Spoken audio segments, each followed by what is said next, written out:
Welcome, dear grade 12 students, to this writing video which is about module 3B, student book page 49 and workbook pages 36 to 38.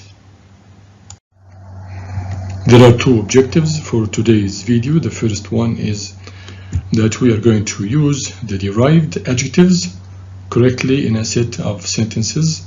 These adjectives are taken from the nouns in exercise D, as we have studied in the previous video.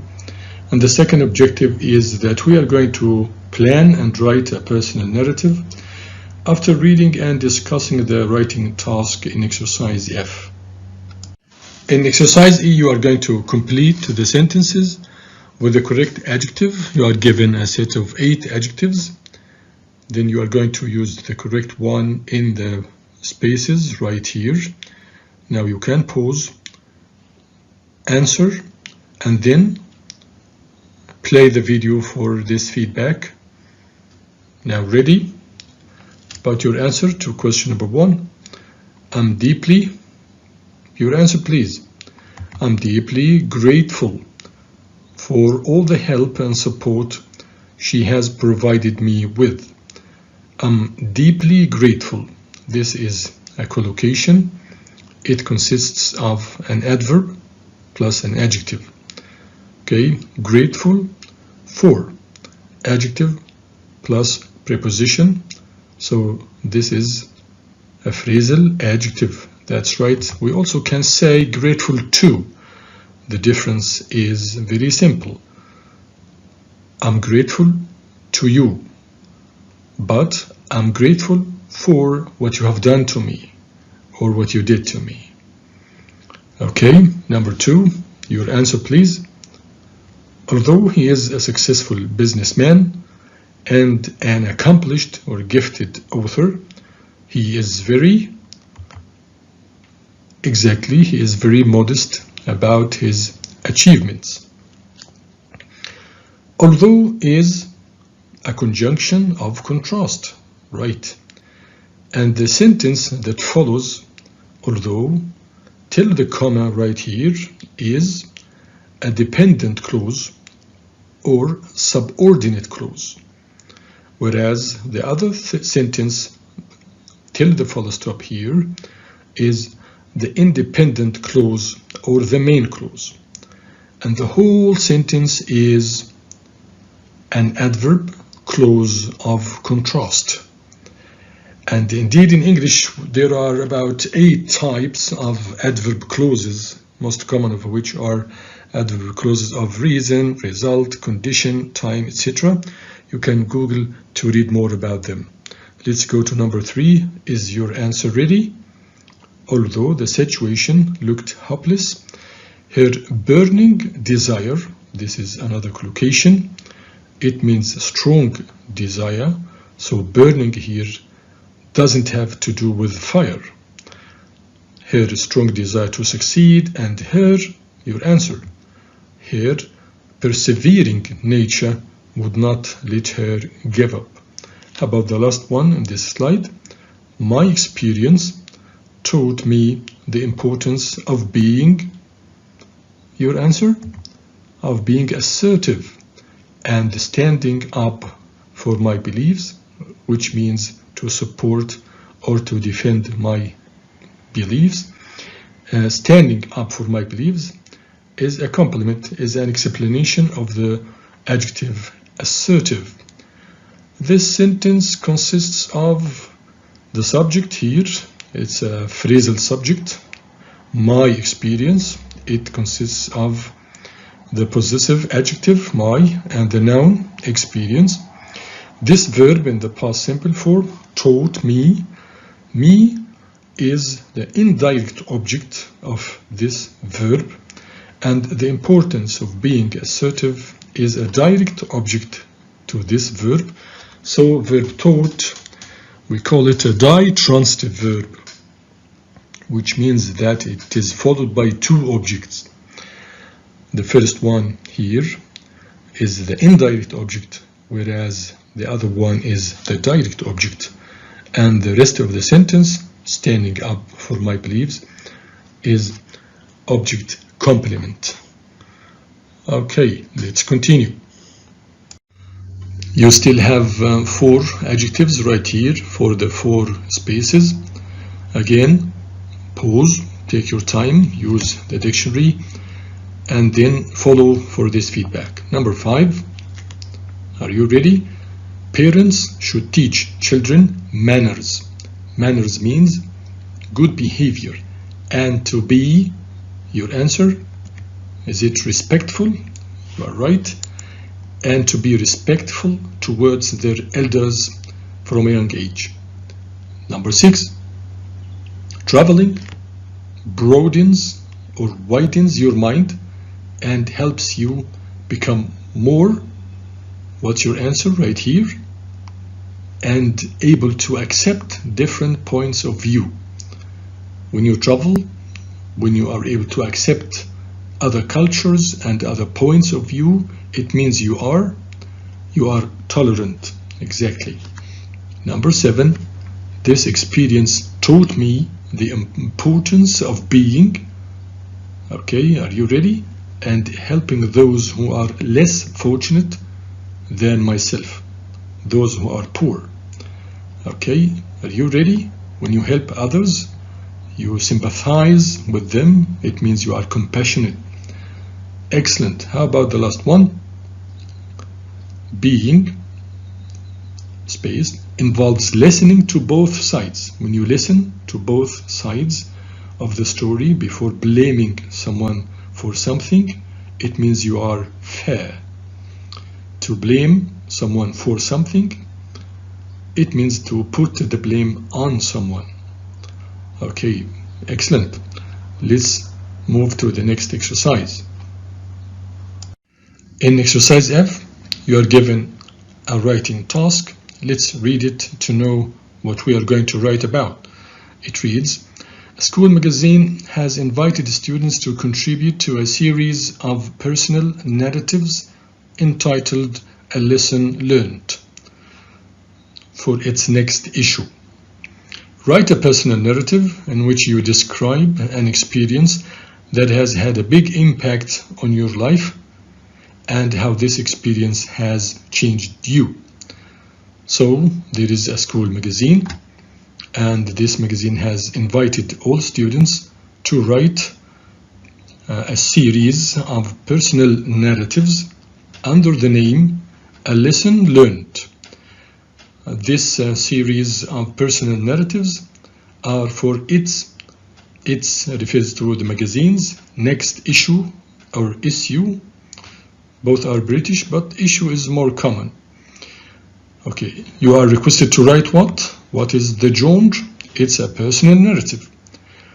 And specifically, you are required to describe an experience, a personal life experience that has had a big effect on your life, and you are going to write about the change that this experience has made in your life.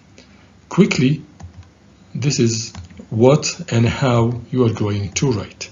You are going to use the first person. You are going to use I, and if there is another character with you, then use we. Concerning the form, you are going to write at least 3 paragraphs. 1 for the introduction and 1 for the main part. You can increase to 3, it's up to you. And 1 for the conclusion.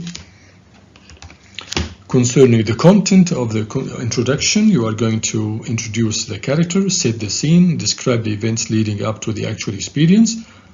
And in the main part, you are going to describe the experience itself, highlighting an important point in it, and you're going to explain its significance in the story.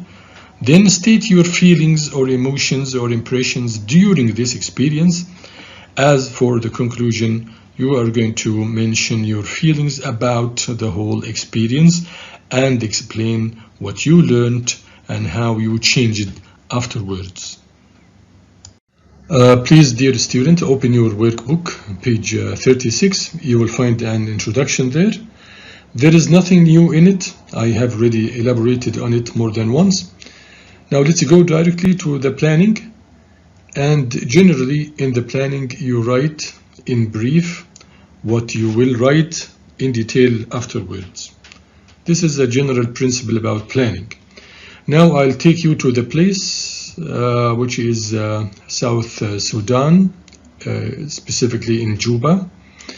By the way, if you say Sudan, this is British. Sudan is an American, in the same way you say chance and chance. Okay, what time? When? It's in summer. Who will do this experience? I will do it, or it's me who will do it. And the events in the order. First of all, I watched a documentary. You can say documentary in American. And then I volunteered for a charity. And the key moment is that of spending 3 weeks in Juba. The significance of the experience is the idea of digging wells, water wells in Juba, and the idea of showing people how to test water before drinking. My feeling or impressions is that I was able to immerse myself in other cultures. Let's continue. Finally, in the conclusion, I write my reflections on the experience, and here I am grateful that I had this chance, and I also recognize the importance of working for a charity. Now let's study this model just to guide you to write your own experience afterwards. Here you are, the model, the introduction. Try to pause here for 3 or 4 minutes. Read the introduction at your own pace, use a dictionary if you want, and try to identify the components of this introduction. Try to identify the narrator or the main character. How did the writer set the scene? How did the writer describe the events leading up to the actual experience? And what exactly the actual experience was. Once you have finished, please follow.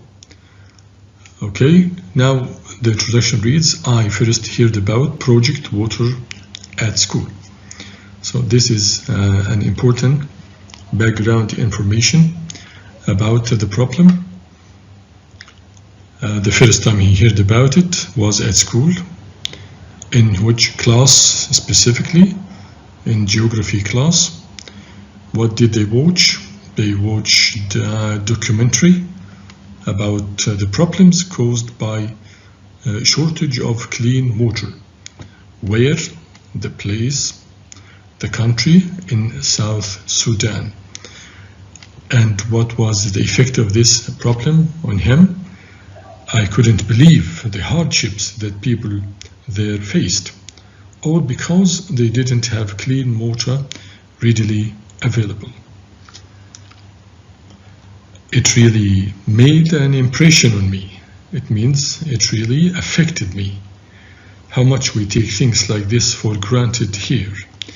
Here he means in his own country. He takes things like this for granted, which means that he can easily find clean water everywhere. It's something taken for granted. He doesn't need to think about it. But in South Sudan, no, it's different. The documentary also mentioned that there was a summer volunteer program, and I immediately knew that this was something I was interested in. He is beginning to take a decision to take part in the summer volunteer program.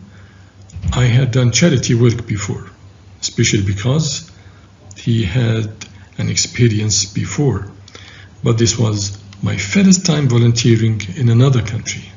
Okay, this is the first time he volunteers abroad. In the end, I spent 3 weeks in Juba. This is the actual experience. Okay? In this main part of the narrative, let's see how the writer describes the experience by saying, I got to see how charity works improve the lives of people in the area, and best of all, I was part of making that happen. I worked with other volunteers and local people to dig water wells. Here he is highlighting an important point. And I also took part in showing people how to test water and check whether it's potable or not. It means to check whether it's safe to drink or not. Despite working hard, I had a great time working side by side with many amazing local people and sharing stories of our different cultures. Even though I came from the other side of the world, I felt, now he is expressing his feelings during the experience, I felt that I was able to immerse myself in their culture. Not only this, but also to appreciate the way of life there and make lasting friendships with them, make lifelong friendships with people in South Sudan. You all know that in the conclusion you express the learned lessons from your experience, and here he says, my volunteering experience taught me that no matter where we come from or how different our cultures are, we always have more in common with other people than we realize. We are all citizens of the world, and we need to work together to build a better life. I believe now that if we work together, we can solve any problem. When I think back to my time there, that's what I remember. Working in a team of wonderful people to achieve something great. I'm grateful. Now he's expressing his feeling about the whole experience. I'm grateful that I had the chance to step out of my comfort zone of my home or country and challenge myself as well. More than anything though, this experience really opened my eyes to the problems that exist in our world. This is not a lesson I'm going to forget. As a consequence, this is what he intends to do in the future. I plan on pursuing or engaging in a career, having a career with a charity of humanitarian organization when I finish my studies. Now it's time for you to write. Now that you have studied the necessary vocabulary, we have elaborated on the necessary vocabulary you can use in your writing, whether nouns or adjectives. You have also known the form and the content of the personal narrative. Concerning the form, you have known that you can at least write 3 paragraphs, an introduction, main part, and conclusion. And you have studied the content of each part. In the introduction, you introduce the narrator, the main character, background information about time and place, and you describe the events leading up to the main event or action. In the main part, you describe the action itself in details, and you describe your feelings during the experience. And finally, in the conclusion, you express your own learned lessons and your feeling about the whole experience. Okay, and you have studied in detail a model. Now write your own experience, and you can consult your teacher to give you feedback concerning writing conventions. Okay, thank you so much for watching this video, which will be available on Microsoft Teams.